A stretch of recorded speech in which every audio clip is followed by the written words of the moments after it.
When I first arrived in the Philippines, I thought I understood what family-oriented meant. In America, I grew up hearing that phrase all the time. It meant Sunday dinners, Thanksgiving chaos, maybe helping your parents when they get older. I thought, okay, I get it. I didn't get it, not even close. I'm a blonde American woman raised in a culture where independence is almost sacred. You turn 18, you're encouraged, sometimes pressured to move out, figure things out on your own, and never rely too much on anyone. Love your family, yes. Help them when you can, yes, but your life is your life. Then I came to the Philippines and slowly, gently, sometimes hilariously, that idea was completely dismantled. It started with small things. I noticed that whenever I met someone new at a cafe on a tricycle ride, even while buying fruit, the conversation would somehow circle back to family within minutes. Not just, do you have siblings? But detailed explanations. Who works where? Who is sick? Who is still studying? Who just had a baby? Who needs help this month? At first, I thought Filipinos were just really open. Americans tend to guard personal information like it's a secret bank code. Here, people would tell me about their uncle's medical bills while I was still holding my change from a sari-sari store. One afternoon, I was sitting in a small eatery, eating chicken adobo and rice, when the woman next to me answered her phone. She smiled, nodded, spoke softly in Tagalog, then hung up and sighed. I asked her if everything was okay. "Oh, yes," she said cheerfully. "My younger brother needs help with school fees. I'll send money later." I waited for the complaint, the frustration, the eye roll, the "ooh, family" moment. It never came. Instead, she kept eating like nothing unusual had happened, as if this was as normal as paying for her meal. I realized then that in the Philippines, family responsibility isn't a burden. It's a default setting.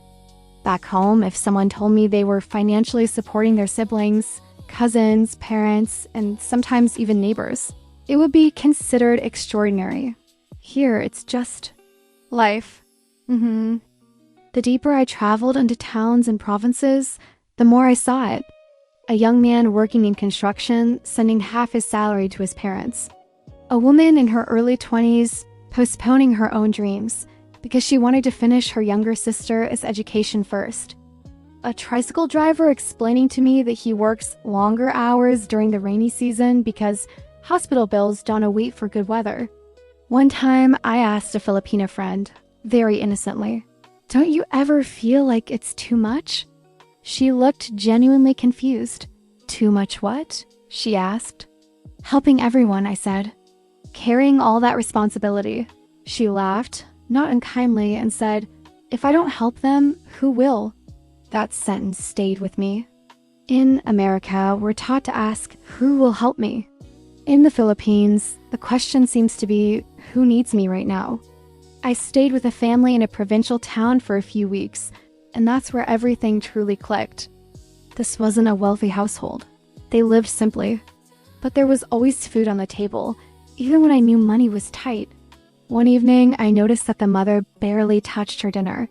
She kept pushing rice onto her children's plates, smiling, insisting they eat more. When I asked if she wasn't hungry, she waved me off. "I already ate earlier," she said. Later, the eldest daughter quietly told me, "She didn't, she just wants to make sure we're full." That broke something open inside me. In my culture, we praise self-care. Here, care flows outward first, almost instinctively. Parents sacrifice without announcing it. Older siblings step into parental roles without resentment.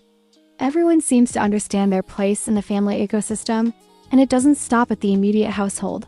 I learned that when one person succeeds, the success doesn't belong to them alone. If someone gets a good job abroad, it's not just their achievement, it's the family's lifeline. Remittances are sent home not because of obligation forced by guilt, but because of gratitude, because someone once paid for their school uniform. Someone once skipped a meal so they could eat. This sense of responsibility is woven deeply into Filipino values. It's called Utang na loob, a debt of gratitude. But calling it a debt doesn't fully capture it. It's more like an invisible thread tying people together, reminding them where they came from. I once met a young nurse working long shifts at a hospital. She looked exhausted but proud. Over coffee, she told me her dream was to someday buy her parents' small house. I asked her what she wanted for herself. She thought for a moment, then smiled. If they're comfortable, I am happy. As an American, my instinct was to want more for her. More rest, more personal dreams, more boundaries. But then I realized something uncomfortable. My reaction was shaped by my culture, not necessarily by wisdom. Who was I to decide that her version of fulfillment was wrong? Filipino responsibility toward family doesn't come from pressure alone. It comes from closeness. From shared meals, shared struggles, shared laughter. Families here don't just live together. They experience life together. When one person hurts, everyone feels it. When one person rises, everyone lifts with them. That doesn't mean it's always easy. I heard quiet confessions too. Late-night conversations where people admitted they felt tired, overwhelmed, afraid they'd never fully live for themselves. But even in those moments, I rarely heard bitterness. There was acceptance. A sense that this was part of loving deeply. I remember sitting on a plastic chair outside a small house one humid evening, watching kids play barefoot on the street. A grandmother sat beside me, fanning herself slowly. She asked where I was from, and when I told her America, her eyes widened. "Ah," she said. "Very far." She told me about her children, her grandchildren, how some worked in the city, how others stayed nearby. She spoke with pride, not because they were rich or famous, but because they were together in spirit, even when separated by distance. "Family is everything," she said simply. That phrase exists in America too, but here it's lived, not just said. Over time, I noticed how this responsibility shapes entire communities. Neighbors step in like extended relatives. When someone is sick, food appears. When there is a funeral, everyone contributes what they can. When a child needs school supplies, someone always finds a way. In the US, we often rely on systems, insurance, loans, institutions. In the Philippines, people rely on people. That doesn't mean Filipinos don't value independence.